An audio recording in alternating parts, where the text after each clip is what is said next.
Alright, so tapos na yung aking alas 10 pa naman. So, I just wanted to share this with you guys kasi lately, may nakikita akong mga news, mga bad news and videos sa Facebook ba. Kaya minsan hindi na ako nag-Facebook talaga kasi marami akong mga nakikitang mga bad news. Okay, nakakalungkot.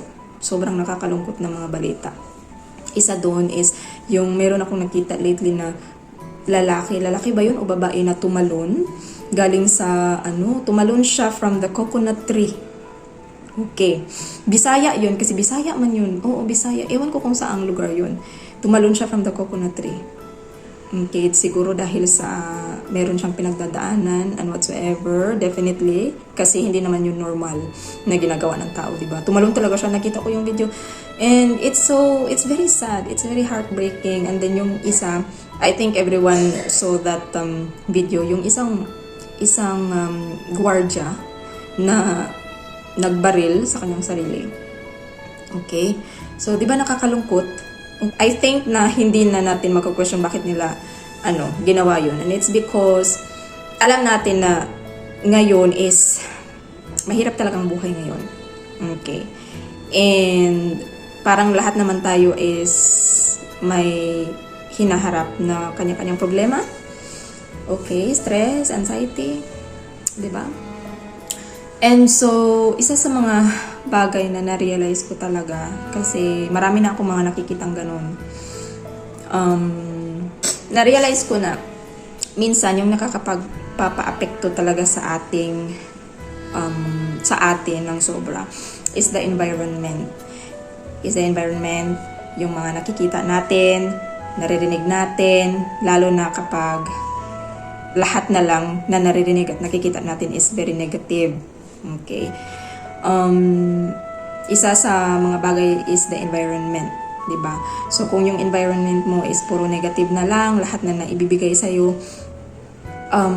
negative din yung papasok dito sa utak mo, sa puso mo, lahat na lang. Tapos nadidrain yung energy mo, yung parang ganun.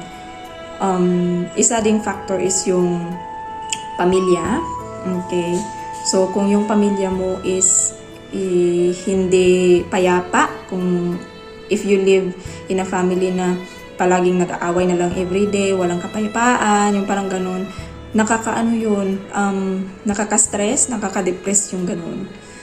Tapos, kung may pinagdadaanan kang heartbreak, yung parang ganun, may pinagdadaanan kang naghiwalay sa iyong asawa, yung parang ganun, yung parang napakasakit sa iyong kalooban. Siyempre, sino ba namang magiging masaya sa mga ganung sitwasyon, di ba? Yung mga nakikita mo na nagiging successful na yung iba, tapos ikaw hindi o kayo hindi, yung parang ganun. Yun yung mga bagay na nakaka-apekto sa atin ng sobra. Okay, yun yung isa sa mga napansin ko ha. Kasi dito, to tell you honestly, dito walang pakialam yung mga tao. At yung mga kapitbahay dito, walang pakialaman sa isa't isa. Yung parang ganun. Like I always say. So, there's so much peace dito na nafe-feel ko. Okay?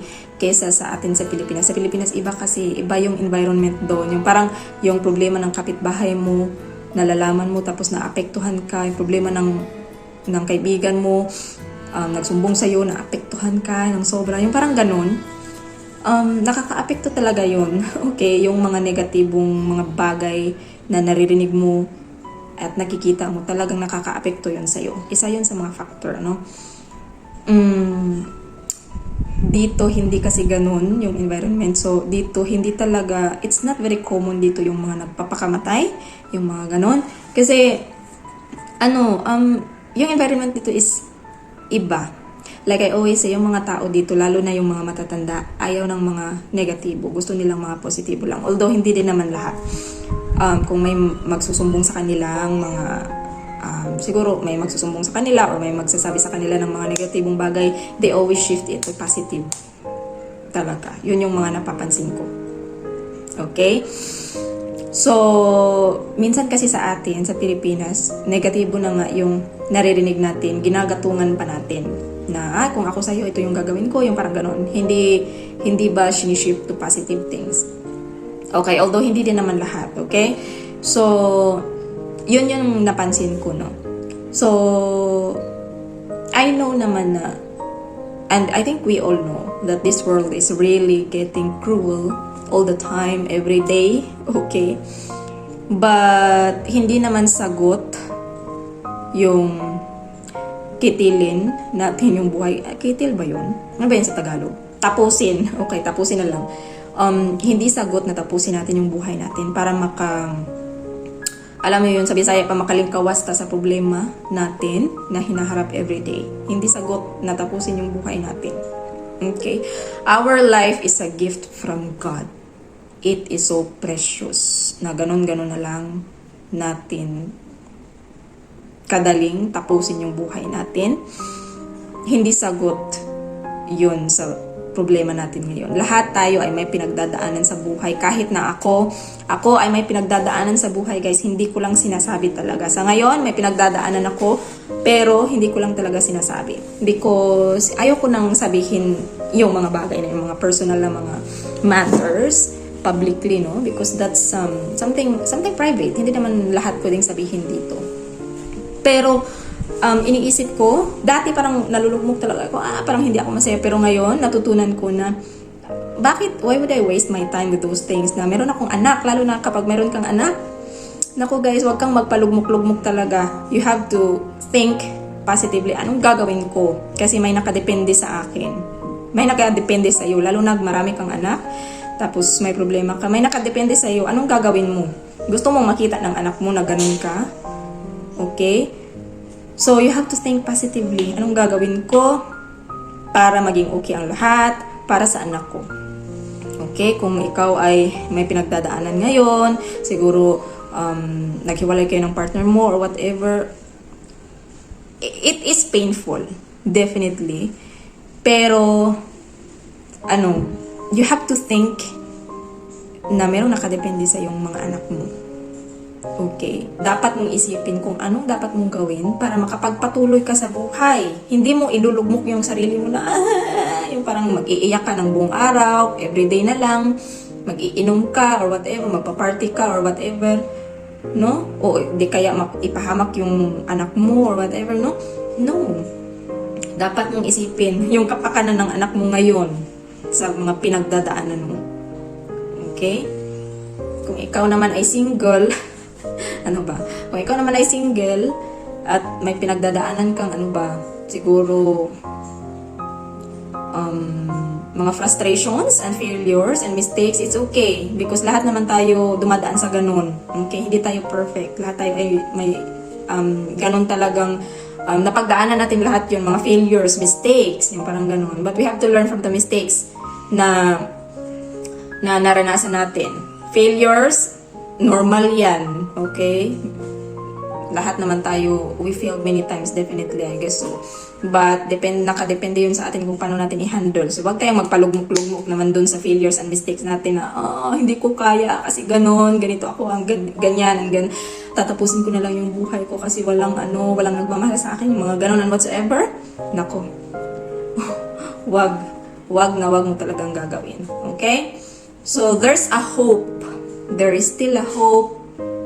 Even though this world is so cruel, there is still a hope for us, for each one of us. And we just have to believe in it. Okay? Continue ka lang talaga sa buhay mo ngayon. You have to be positive in every day, or you have to be positive every day lang. Kung may pinagdadaanan ka, lilipas din yan. Isipin mo. Okay? May pinagdadaanan ka, lilipas yan. Baka bukas wala na yan. Okay na yan. Okay? Hindi talaga solusyon yung tapusin mo yung buhay mo because parang feeling mo wala nang solusyon kundi yun lang para matapos yung problema. Hindi. So ano nga bang dapat natin gawin kapag tayo ay nalugmok na sa problema? Meron tayong mga ganong moment talaga. Hindi talaga yan maiiwasan. But isa sa mga bagay na natutunan ko is you have to be very grateful every day. Okay? You have to learn to be grateful every day. Salamat. Dapat marunong kang magpasalamat. Salamat dahil I'm still alive. Salamat dahil buhay pa ako. Salamat dahil nakagising pa ako. Another day. Okay, another life. Maraming salamat dahil may bahay ako. Maraming salamat dahil may pagkain ako. Maraming salamat dahil may damit ako. Maraming salamat dahil I am healthy. Okay? Which is the most. Yun yung mga pinaka-importanting bagay na dapat natin pagpasalamat. Be grateful every day, guys, sa lahat na kung anong meron ka ngayon. Okay? Be grateful. Minsan, sinabihan ako ng asawa kasi dati parang napapansin niyang hindi ako masaya sa buhay ko. Nung kami ay nandun pa sa bahay, nakikisama pa sa bahay ng binan. Hindi talaga ako naging masaya dun, guys, to tell you honestly. It's because of the environment. It's because of the feeling I had with the environment, with the people inside the house. Yun yung ano talaga. Yun yung nagpapaano talaga sa akin. Nagkakaroon ako ng anxiety and stress dahil sa mga taong kasama ko sa bahay. So, hindi ako nagiging masaya everyday talaga. So, sinabihan ako ng asawa ko, alam mo ba, kung ano yung mga nakikita ko everyday sa hospital, sabi niya ganun. Sabi niya, alam mo yung mga nakikita ko doon, mga batang may sakit, mga batang may cancer, mga taong malapit ng mamatay, mga taong may sakit. Yun yung mas nakakalungkot. Sabi niya ganun. Sabi niya, yun yung mas nakakalungkot yung mga bata na may sakit, na nagsasuffer every day for the chemotherapy, for the pain that they feel. Sabi niya ganun. Ikaw, anong hindi ikinakasaya ng buhay mo ngayon? Sabi niya sa akin. Bakit hindi ka masaya? Meron kang bahay, meron kang pamilya, malusog yung katawan mo, meron kang makakain, meron kang kotse, meron kang bakit hindi ka masaya? Sabihin mo sa akin. Sabi niya ganun. Di napaisip ako, guys. Sabi ko, oo nga, no. Sabi ko ganun. Siyempre kasi hindi, yung gusto ko talaga is makalabas talaga kami sa bahay ng biyanan. Ang gusto ko lang naman is makatransfer talaga kami, yun lang. Kaya hindi ko nagiging masaya. Sabi ko, oo nga, no. Bakit nga ba hindi ako masaya? Yung parang ganun. So, I'm trying to, makisama pa rin. Trying to make myself feel better. So, iniisip ko yun, oo nga, no. Sabi ko, may mga taong mas hindi masaya ngayon kasi nagsasuffer sila ng sickness, yung parang ganun. Yung walang makain, yung mga homeless na mga tao. Pero, yung nakikita ko minsan doon sa gilid ng kalsada, mga bata at pamilya na mga homeless, masaya pa rin naman sila. Kumikita sila. They go together as family, kumikita ng pera. Naghahanap ng pera. So, yun yung natutunan ko. Diba? We have to learn to be grateful every day sa kung anong meron tayo. Okay? Pangalawa, stop comparing yourselves to others. Okay? Minsan kasi kung anong environment nakikita natin, for example, yung kapitbahay natin, very successful na, nagkapagpatayo na ng bahay, very successful sila, nagta-travel, palaging party, ganun-ganun. Be happy for them. Kapag yun na nakikita mo, be happy for them. Ay, deserve nila yan. Kapag nagiging negative na yung iniisip mo, i-shift mo yan to positivity. Deserve nila yan kasi nagtrabaho naman sila ng kumakayod naman sila ng todong-todo para ma-achieve nila yan. Deserve nila yan. Okay? Ganun dapat yung mindset natin. Okay? You have to stop comparing yourselves to others. Comparing your lives to others. So, dapat ganun yung mindset natin. Kung hindi mo kaya, wag mong pilitin yung sarili mo, guys, na kasi mas malulugmok ka talaga sa sadness and frustration kasi pinipilit mo yung sarili mo sa mga bagay na hindi mo naman makukuha. Wag mong pilitin yung sarili mo. For example, ngayon, nauuso yung mga iPhone 15, di ba? So, kung hindi mo kaya, wag kang mangutang para lang magka-iPhone 15. Kasi mas malulugmo ka talaga dyan. Okay? Mas magbibigay yan sa'yo ng problema. Kung ang kaya mo lang, Nokia, na keypad, dun ka lang. Bahala na kung mag-iPhone 20 pa yan sila dyan. Kasi yun yung nauso. Wag mo talagang pilitin yung sarili mo. Kung Nokia ka lang taman, doon ka lang. Kahit na keypad pa yan, di ba? Huwag mong pilitin yung sarili mo kasi mas malulugmo ka. To tell you honestly, ito yung isa sa mga bagay na na-realize ko rin na.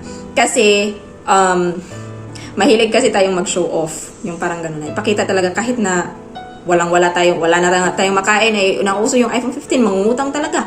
Yung parang ganun ba? Yung parang ipakita talaga natin na kaya natin kahit nahihirapan tayo. Yun yung mas nakakapagpapalugmok sa atin talaga kasi utang yun. Ako, every week yung bayaran tapos hindi sakto yung pangbayad mo, 'di ba? Mas lalo kang malulugmok. So yun yung isa sa mga bagay na na-realize ko ba na kung hindi natin kaya, huwag natin pilitin yung sarili natin, 'di ba? Doon lang tayo sa kung anong kaya natin. Okay, wag na tayong mga ambisyon pa ng kung ano-ano. Okay? So, yun, be grateful. Do not compare yourselves to others. Okay? Kung meron kang pamilya ngayon, salamat dahil meron kang pamilya. Minsan, alam nyo, minsan tumatawag ako sa Pilipinas. Tapos tumatawag ako, kumakain sila. Anong kinakain nyo? Yung mga pamangkin ko sumasagot. Lugaw, ginamos bulad. Ay, salamat, kalamian na. Ginaganon ko. Ay, salamat kasi may lugaw. Ay, salamat kasi may kinakain yung mga pamangkin ko. Ay, salamat kasi may bulad at ginamos. Ang sarap-sarap niyan. Ay, salamat. Okay? Ganon yung sinasabi ko because dapat nating turuan yung mga anak natin kung paano maging grateful sa kung anong meron sila. Okay? Dapat ganon yung itinatanim nyo sa inyong mga anak na magpasalamat sa kung anong meron at maging kontento sa kung anong meron sa buhay nila ngayon. Okay? Dapat ganun. Dapat ganun yung itinatanim natin sa mga anak natin. Okay? Maging grateful. Importante yun, guys. Importante yun. And then, do not compare yourselves to others. Okay?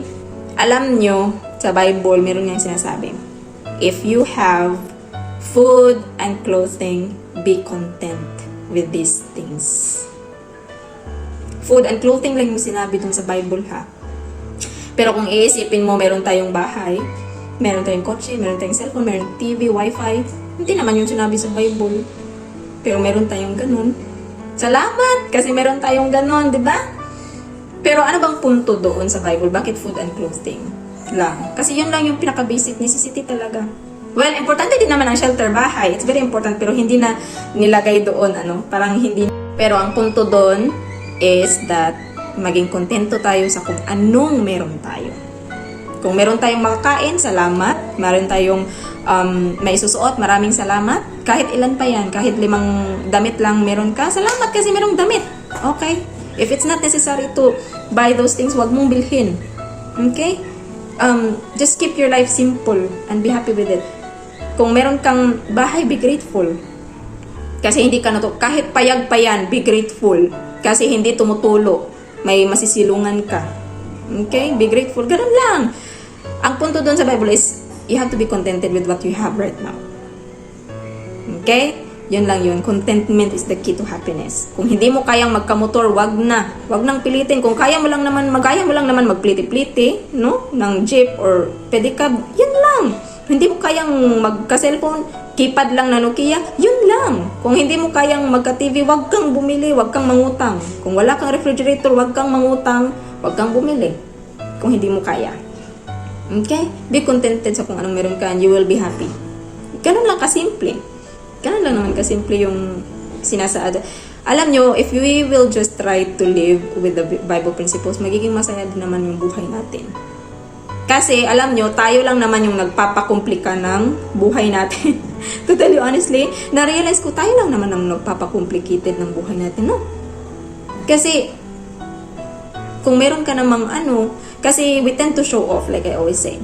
Tayo lang nagpapakomplika kasi we tend to show off. Kasi yun yung nakikita natin sa environment. So, nagfa-fog na pala sa labas, guys. Nag-fog talaga siya. Para na kaming nasa ulap. It's fogging already. So, yun yung smoky.